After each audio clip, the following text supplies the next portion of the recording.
Lincoln Barnes, welcome back to episode 3 of the Link Together Health podcast. How are you? I am absolutely fantastic, thanks. How G, do you how are you? feel given that I just full named you? Yeah, it's okay. I've had a few people trying to full name me in Queensland, and Ooh. I've quickly told them, please stop. Yeah, well, I had a great day with an incredible woman, Krista, the other day, and she refers to you by full name. So I feel like I have to refer to you by full name. Yeah, I can't believe you're hanging out with mum more than what I am at the moment. It was incredible. It was the best day. Ocean Grove's such a beautiful spot. It is a lovely spot. How are you traveling? I'm great. I'm in Wangaratta, which is Amazing. like the middle of nowhere. But we're here for work for the week. It's not as good as where you are though, from all the photos and Um, videos I see. yeah. What's the weather there at the moment? Mid 20s all week, so that's nice. Yeah, that's nice. And That's then like we're in the sun kind of thing. yes, but I'm not used to it. So my little Victorian body is like, "Ooh, this is a bit too much. It's too hot here." Sweating constantly. Yes, but I've been running a bit lately. Amazing. How's that going? It's a journey.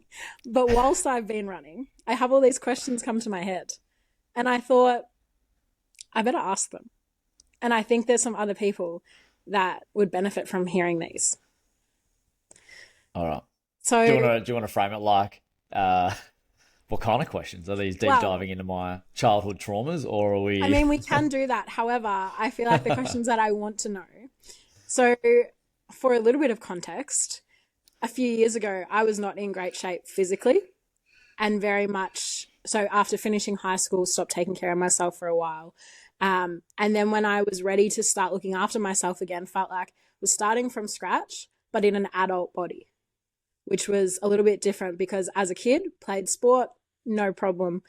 But then I think there's a lot of people probably in a similar boat who are wanting to look after themselves, whether that's physically or mentally, but they're now in a different phase of their life, in an adult body, and they have a lot more responsibility and autonomy. So when I was on one of my little runs the other day, all these questions were coming to my head, and I thought if I was thinking these, there's probably a lot of other people that are thinking these. So the first question, are you ready? I'm ready. I'm I pumped. promise I'll try not to make them too like not too deep. Do I need to get my pen and paper out to write some of these down? I don't think so. Or have you simplified the questions? I've simplified them. I was on a Amazing. run. I was a few Ks into a run. Everything that was going through my head was quite simple at that point. So, Just surviving. yes, I'm going to take myself back to 2019-year-old Georgia. So I was 19 in 2019. I had stopped looking after myself for a couple of years and I was the heaviest that I'd ever been in an environment where on social media you see lots of different Instagram workouts and things like that. Not really sure where to start. So question one is for anyone who is probably now at a point where they're wanting to start taking more care of themselves physically and mentally. Where do you start? Two main things come to mind here, I suppose. And first is seeking out a professional, like your local personal trainer. I think we all have someone in our lives that we know is in the gym industry or fitness industry. They might live around the corner, they might work at the local gym. I think reaching out to them and asking them where to start is probably your best bet because that person you might have a already built relationship with, which makes those initial kind of confrontational kind of things that you have in your mind as potentially something that you're quite protective over, makes that a little bit easier.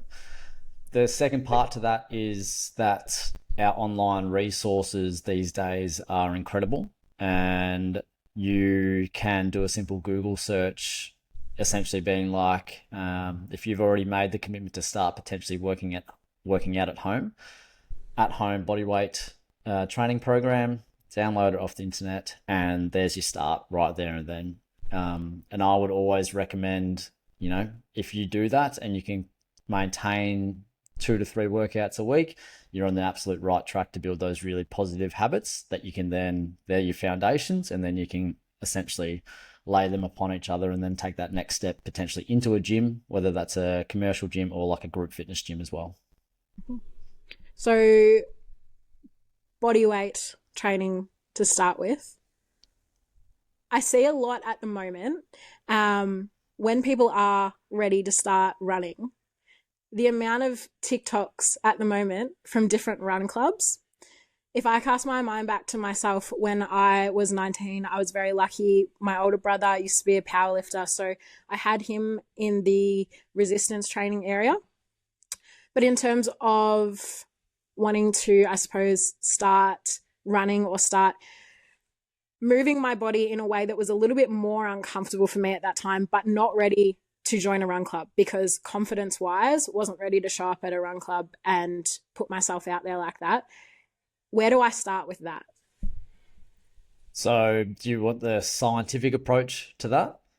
Yeah. Yeah. So I would look at it, if you can get out, I'd start at the absolute basics of being able to go out for a walk. And if you can go for a walk for 15 or 20 minutes and you can do that 2 to 3 times a week, tick that off in the first week.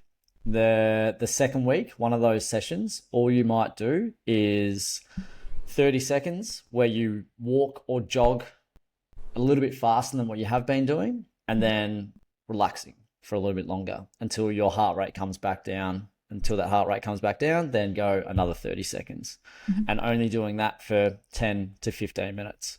So essentially what we're doing is we're getting your body used to working at a different intensity and getting the joints like your ankles, knees, and hips used to some more impact, which you probably haven't done for a little while. And you're building its tolerance to those kind of things. In the third week, again, you might extend those kind of little jog, higher intensity efforts out to a minute and then recovering back to a low heart rate, still keeping it at that 10 to 15 minute mark. Fourth week, exactly the same, extend it back out. I think doing that is a really nice little 4-week introduction to getting your body moving again. And if you're able to tick off those 4 weeks, that's essentially going to be either 8 to 12 sessions that you've done, more than what you've done in the past. And you're probably finding you're starting to build that confidence in yourself and your body to be able to do what it needs to do. Yeah, awesome. I think you talked in there about a couple of the things that I wanted to touch on next, but I think I know for myself, when I first started looking after myself again and exercising more, I was expecting instant results, and I was expecting to be able to, a week or 2 weeks later, be able to look in the mirror and feel like super confident and start to look significantly different. How long do you think it is for an average person, and there's probably no such thing as an average person, but how long should someone, I suppose, be waiting and trusting the process before they start to see some results? And then at what point, if you're not seeing results, do you then have to go back to the drawing board and rethink what you're doing? That's probably a multi-part answer, because I think it's all good just to start running. If that's your thing, you're just going to start running, but you haven't changed any other behaviors in your lifestyle. So if after 4 weeks of, say, you've been doing those 2 to 3 introductory runs a week, and after 4 weeks you really haven't seen any progress, you most likely, if we look at the science behind it and the way your body adapts, you probably should see some improvement. But if you don't, it might mean that there is a different aspect of your lifestyle that we might need to address first. And generally that comes down to most likely nutrition, so how we're fueling the body, and then also your sleep and how much sleep you're getting. How well are you recovering because of this good night's sleep? Is it interrupted? Are you a shift worker, etc.? So there's so many different things that we can potentially explore there. And again, that's why I always recommend, on whatever journey it may be, it doesn't necessarily have to be fitness, but professionals are there for a reason. And even even your friend from high school who you've seen has done a Cert 3 and Cert 4 in fitness on Facebook or Instagram or TikTok, which the young kids use these days, back them in to understand that they have these kind of steps, and even that really basic introduction to a PT or group fitness coach knows those kind of things. So that's why it's always worth reaching out. Yeah, awesome. I know when there were moments where I wasn't really seeing results, or maybe I expected to see them too soon without sticking to a process for long enough, my internal dialogue would become quite negative. And even noticing that now, running a little bit more, that inner voice is something that for a lot of people, and for myself included, can be incredibly overwhelming and can be such a barrier for them. So even when I go to physically exert myself beyond what I have done in the past, that voice that's in my head that's like, yeah, right, that's enough, just stop now. Might be halfway through a run, just stop now. Or not seeing results, it's fine, just stop now. What would you say, I suppose, what are some ways that people can help navigate that negative self-talk? And can I just say that I think no matter where your fitness is, we all still have that internal monologue that says, stop, or you're not good enough. Why are you doing this? Mm-hmm. I'll use an example. Yesterday, I had a track session where I had a 300-meter effort to finish. And my internal monologue, that entire 37 seconds that I was doing it, was saying, you are shit. Stop. Yep. Why are you doing this? Why are you causing this much pain to yourself? So we always have that. I like to, and this is our favorite R word at the moment, George, but reframe that. So I think especially starting off, you are going to say, why am I doing this? What's the point? How can how can you accomplish what you want to when you've been like this for so long? It's about reframing those kind of thoughts and thinking, what an amazing opportunity I have to be able to exercise today. This is an amazing opportunity. Look how far I've come already. A couple of weeks ago, I wouldn't have even gotten off the couch to be able to do something like this. So that positive reinforcement, that reframing of, yes, there is going to be a time where your mind is going to say no, but you have to start creating these little systems in place where, okay, my mind is saying no. I'm going to say, hey, look, it's okay. I acknowledge those thoughts, but I'm going to continue to do this because I know how good it is going to be for myself and I need this. So reframing those kind of challenges of that internal monologue to then set us up to make sure that when we fall down and we have a crappy day, say we are getting sore and tired and whatnot, we still have that reframe there, that system in place to still get us off the couch and doing what we want to do in the long term. I think that's so helpful to know as well, that even people who have been consistently exercising for years, people who are elite athletes, still have that voice as well.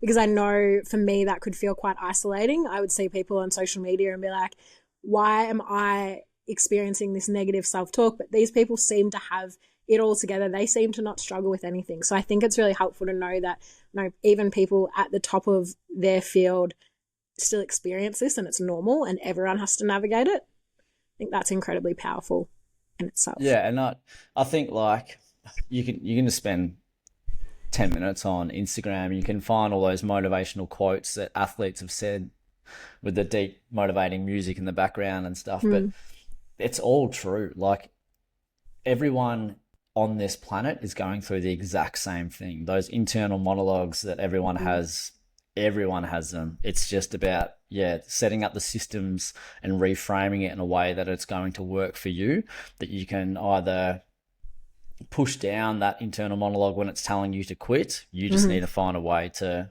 push through it and overcome it. Yeah. Yeah, so powerful. I think when you can start to do that when it comes to exercise, doing it in other areas of your life becomes a lot easier as well. You talked a little bit about some other systems in your life that are really important when you want to start physically, whether it's getting in shape or just exercising to feel a little bit better. And one of those being nutrition.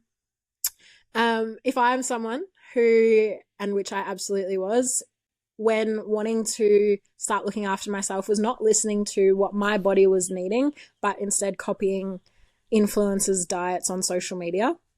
Where do you think is an important place to start when it comes to nutrition?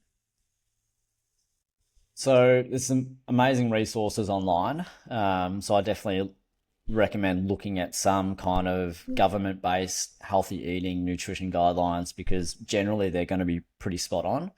I'd steer clear of any extreme diets that causes you to cut absolutely everything out. Um, Absolutely moderation for most things. That's coming from me, who obviously I don't have things in moderation. But from a initial basic standpoint, like I think the best thing you could potentially do is almost do an audit on your pantry and your fridge. And what that audit would include is foods that you know you don't necessarily need. They are foods that you want day to day. And the foods that you want, I would either put in a box, seal it up, put it somewhere else, or throw them away. And that controlling aspect of your environment. So we know that when we're stressed, we are naturally going to need something to help us feel better. For a lot of us, including myself, that's food. So one of the easiest ways that I find to manage, whether that's sugar cravings or a juicy something or covered in oil cravings, is by not having those things in my house and in my presence. And that's obviously, that comes with a lot of difficult things. Say you have a partner who might not be on the same health journey, navigating that conversation and navigating that support to be like, hey, I think we actually need to remove these things because they are a trigger for me to either go back to binging, or when I'm tired and stressed, this is what I eat a lot of, and it's not contributing to my health and fitness goals.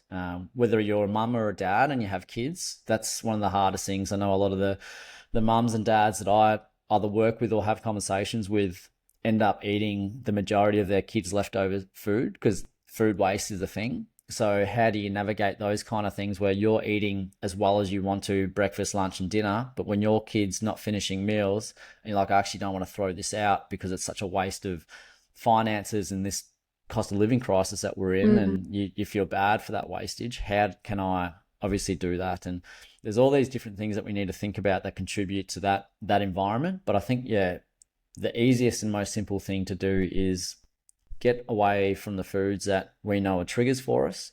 And the easiest way to identify that is almost do like a food log. And I think I used to teach year 8s and year 9s to do food logs in health as part of this. So we all know how to write down what we're eating at what time of the day.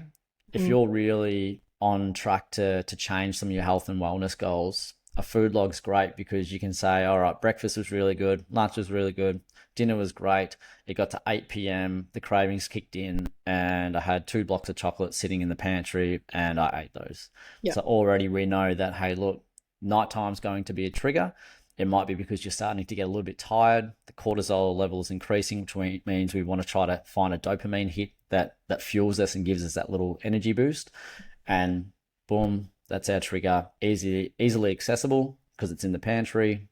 And there goes our kind of health and wellness goals for the week because we've consumed something like that. Yeah, I think it's so interesting as well how something like that can internally, if we make a mistake with our nutrition, it's not aligned with our goals, but we'll eat a block of chocolate after dinner, the internal dialogue sometimes can be like, well, I've already messed it up for this week, so I'll start again next week. I'm curious to know how you navigate that. If when you get off track, if whether it's a moment, whether it's one block of chocolate, whether it's one day or a week, how do you get back on track, and how do you know, I suppose, when you're just giving yourself excuses like, oh, well, I may as well start again next week, and navigating that? Yeah, again, I think it comes down to that, how strong you feel about your personal goals and how much you're willing to potentially sacrifice to achieve those kind of things. I was listening to this fantastic podcast the other day and I should have remembered it. But this guy's essentially broken up his day into, it seems so silly, but he's broken his day up into like 8-hour segments. So he's been calling it, he's got essentially 3 days within the one day. So the reasoning behind that is because if he does something in the first 8 hours of that day, say he makes a mistake, it's only a few hours away from him changing that to the next day. So breaking it down and seeing how, yes, you might have had some dessert, overeaten, you might have gone out and had birthday cake and enjoyed life, which is so important to do on a Tuesday night. But then thinking, okay, Wednesday, it is just another day. I need to make sure that, hey, look, I believe in my health and wellness goals so much and I really want to achieve them that I will do whatever it takes to get back on track. It is, and we all fall for it where, yeah, you hit the nail on the head where we have one bad day and it's the start of the week. We need to reframe that start of the week, start of the month, the new year to, if I have goals, I'm going to try to achieve them every day, not just for some reason on a Monday morning at 6 a.m. when I wake up to start the new week. Yeah, I think it's one of those things that it's a comfort excuse, I think. My older brother said to me very early on when I was experiencing this, oh, well, I'll just wait till next week to start again. I distinctly remember him saying to me in our parents' kitchen, you're one good meal from being back on track. You're one workout away from being back on track. So you can push that out, but ultimately it's just going to push out how long it's going to take you to get the results you want. So I think that's super powerful. But it leads into, I suppose, while we're talking all things around reframing your mindset, our negative self-talk, I know for myself, I, in the early days, would rely a lot on motivation and feel that when you're new to looking after yourself again, or when you feel like you're a beginner again, I think sometimes you, once again, can look on social media and see these people doing their day in the lives, doing their videos, and they always seem motivated. And so you internally think, well, I'll just wait for that motivation. And there's something wrong if that motivation's not there. What are your thoughts on motivation? Is it something that's constantly there? Is it something that's fleeting? Or is there anything else that we need to rely on? Yeah, I came across that figure. You might have seen it as well. Discipline versus motivation. Discipline is something that we need to lean more into rather than our motivation, because our motivation can change day to day, it can change hour to hour, comes and goes for different things, different aspects of life, where I believe discipline is, it's almost like you're skill stacking and you're building that discipline up every single time you're trying to achieve something, whether that's health and fitness or work or family or school, study orientated. Every time you are putting a new habit in place, you are building up your ability to be disciplined. And that's something we need to lean into rather than motivation. Because I can tell you, I'm not motivated to go run a track session at 10 p.m. when I'm tired and whatnot, but I'm disciplined enough to be able to do it throughout the day when I need to do it.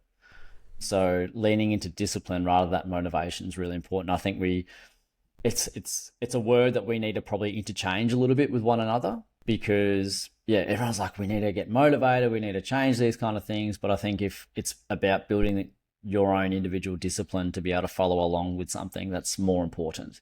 And I can see that changing in a lot of elite athletes. It's not about motivation, it's about that discipline to get things done. I'm not motivated to train today, but I'm still going to get it done because you have the discipline to do so. And that's that internal monologue. That's the support networks that we're creating, especially in the high performance world, where you can lean on your co-athletes, your teammates, your coaches and all that to get things done when you're not feeling really up to it. Yeah. I think it's so important, that network piece that you speak about as well, because knowing that other people are not always motivated, even though when you're scrolling through TikTok, scrolling through Instagram, everyone looks motivated, and they might fake it for a video. But the discipline piece is huge. And I think when talking about building out your support network to be able to help you with that, whether you are beginning in your fitness journey, whether you're returning to your fitness journey, or whether you're a high performance athlete, how do you find, you've mentioned multiple times how seeking professional support is so important. How do you find the right fit for you with professional support? Geez, that's like, how do you find the right friendship group that's going to build you up and not bring you down? Yeah, we can talk about that's a, that. That's a whole other thing. yeah. No, but it's similar, right? Yeah. Like, I think the support network's so important to lean on. You've got to, hopefully, you have some people in your life that you trust, whether that's family, friends, um, a neighbor, like, Mhm. and telling people about these kind of things enables you to lean on them when things get tough. And Yeah. that's what we talk about in the mental health space. We talk about that all the time. Like, tell your mates that you're feeling flat, because they'll be able to pick you up. They're there. You know that they're there. That you know that they are aware of what you're going through. It's the exact same thing with these support networks and the health and wellness journey. Is that we need to make sure that when we are not traveling the way we want to be, I'm still knowing that, like, mum or yourself or someone else is there to help me when things get tough. Yeah. If you do not have that close support network around you right now, and it is something that you need to try to develop, that's where, the run clubs, the commercial gyms with PTs, that's where group fitness classes, it's where boot camps, these kind of things all contribute, because that is community. And what those health and fitness spaces, commercial spaces, do is build the community so much that that is your support network without you really needing to be too connected to them regardless. I love walking into a gym and you can see members talk to each other. They've probably never caught up with each other outside of the gym, but they little wave, good morning, how you going, what's going on. Even that's just enough to help get you back into that space and to also keep you on the right path as well. And then from a personal coach point of view, I think from a social media, you can gauge pretty well who you want to work with. And I've started working with some business mentees, so I'm running a business mentor and coaching part of the business as well here, where I'm passing on some of my knowledge to up and coming personal trainers and strength coaches. Mhm. And I think a lot of people think that they need to provide the best ever programs and best ever actual hard copy things, but I think it's about someone just trusting and wanting to work with the coach themselves. That's a big thing. I believe that every one of my clients and members that works with me, they could go anywhere for a program, but they want to work with me because of the way I go about things, because of the way that I care for them. And you can get those kind of senses of things where either meeting them in person or seeing what their social media is like. Yeah. I think there's a few things that we've sort of talked about, whether it's training, nutrition, motivation versus discipline, where for me it all comes back to being able to have that really clear picture of what it is that you want to achieve. And I think when I've worked with people in this space before, the people that I struggled to connect with were the people who didn't really take the time to sit down and help me really create realistic goals. But I think that's something that, like, we definitely talk about it all the time. And I'm pretty sure that was our first interaction, was setting goals in a gym. And so I think when you then have that person that's taken the time to sit down and set these goals with you, things that you want to achieve, not things that they want you to achieve, that's what you want, it's in your timelines, that also just builds that trust of, like, this person knows my vision, this person knows where I want to go. And I think can also become, for those people who are starting out, like I was, that person becomes really trusted to be like, hey, like, I'm struggling with this at the moment. Because I think that's a big part. Sometimes trainers can, particularly when presenting a certain way on social media, feel a little bit unapproachable and like, oh, well, I can't, it's not okay if I make a mistake. It's not okay if I, fall off my plan for this week. But I think that's definitely been one of the things that I've noticed in the people that I've worked with in this space. The people that I have stayed the longest with, the people that I have had the most conversations, and the people I've had the most success with are the safe places in terms of exercise. I think particularly when you're getting back into exercise, it can be a big area of insecurity as well. How do you go about building, I suppose, that trust with clients? Uh, so I love talking and love phone calls.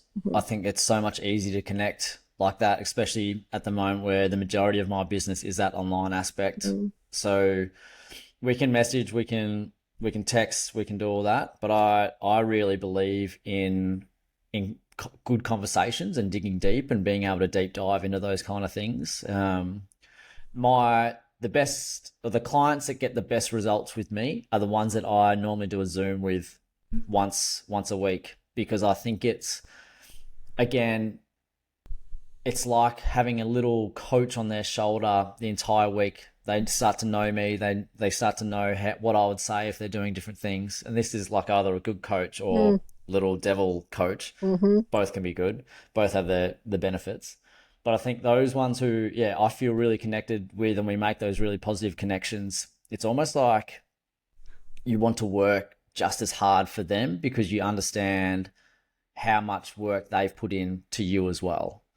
And I think that's a big thing about it. Like, I know the coaches that I've had in the past where I've really got some good results, whether that's in athletics or footy or whatever it may be, are the ones who I believe have gotten to know me and have put in the effort. And it makes me be like, I need to make sure that I'm achieving what I can achieve for that person as well.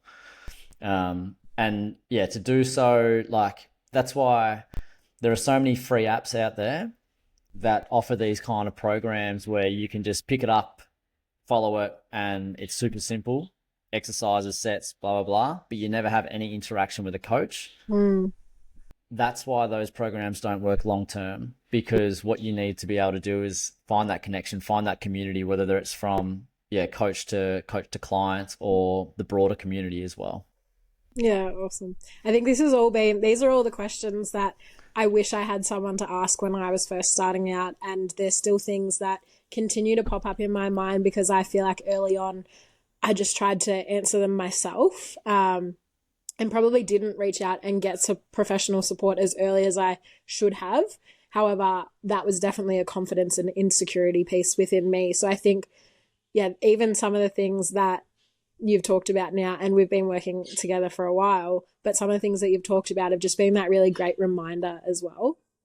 Is there anything else that you would say to anyone who is like starting out on a fitness journey or getting back into fitness? Is there anything that you think you would love them to know, or any misconceptions you think that are out there that they should be aware of, or any thoughts? Well, we could go through 100 of them Yes. misconceptions. I'm sure we could, but no, I think it's like anything. Like, I think if you structure it in a way where, and if you really commit to something and you really want something out of yourself, you'll be able to do it and you'll find a way. It's just being able to make sure that you have that clear picture, as you said, of that end goal or that process that we need to kind of follow to be able to get there.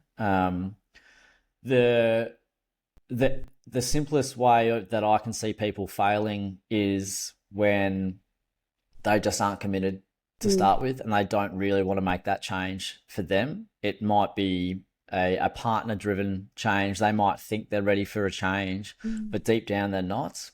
Mhm. Because anyone that I've come across that really wants to improve their, whether that's body composition or get faster or stronger or change lifestyles or leave their job position and pursue a better lifestyle doing what they want to do, if they really want that, they will make that happen. Of course, they need some guidance and some working through. Mm. Um, but yeah, it's down to that individual, and we all go through different stages of motivation. But if you truly want something, you will make it happen. And there's so much support out there that, yeah, you can always find the resources, find the coaches, find the support that you need. Yeah, awesome. Well, that's all the questions that I have and all the things that I wish that I knew. So thank you. A little bit different, me asking you questions, but I like it. It's been I fun. like it. We Just because, both like talking, so I think we both like to express our feelings and what we're thinking. Yeah. So it's nice to have your thoughts on what I normally think about as well. Yeah. I think it's also nice to hear things from someone, particularly in this space that I know for myself, it's nice to hear these things from someone that I trust and someone who I align with a lot rather than sort of just scrolling through hundreds of different TikToks and getting 30 different types of advice and ending up just as confused, if not more than when I started. So awesome. What are you off to for the Awesome, rest of the G. afternoon? I've got some work to do just on the laptop. I'm gonna have, what's the time? 5:26 for me. I'm gonna have early dinner. Mm-hmm. I'm up early tomorrow for coaching. So yeah, it's a nice early night for me, which is I've actually been loving. I've been waking up naturally at like 4 a.m., which is so nice. Is Sleeping it with my daylight windows there open so yet you can at hear 4 the, a.m.? yeah, just about. Yeah. Like it is light. So yeah, the Ugh. birds are starting to wake up then and it's so lovely. Yeah, get up, have coffee, brekkie, and then off to coaching. It's just a lifestyle up You here, live a G. tough life, You don't have, you? yeah, it's so tough at the moment. And So tough. Link Together Health's growing, which is so cool. What's that, sorry? Link Together Health is growing. Yes, yeah, super exciting news with Paddy Hawks coming on board, and I, yeah, I actually can't explain how pumped I am for him to come on. And so, for those who don't know Pat, he's a Ironman triathlon endurance specialist. Like he's an absolute workhorse. He's an animal with his training. I had the pleasure of watching him up at the Sunshine Coast do the half up there, and I've been coaching him a little bit in the gym, and yeah, to for him to come on board as a coach and to drive that aspect of the business, I'm fucking pumped. And That's so I exciting. just cannot wait to continue working with him and just seeing what we can do in that space. And yeah, hopefully it's just the first of many coaches to come on board, and that's the goal at the moment. Is Link Together Health is about linking coaches together to provide services for and across many different needs. So So there's lots um, more to come in this space. lots more to come. I cannot wait. It's going to be very exciting. Perfect. Well, on that note, I think that's a good place to end it. Thank you I for the agree. past however No, long we've been chatting for. 38 minutes. Perfect. Perfect. Thanks, G. We'll chat next Awesome. time. Bye. Bye.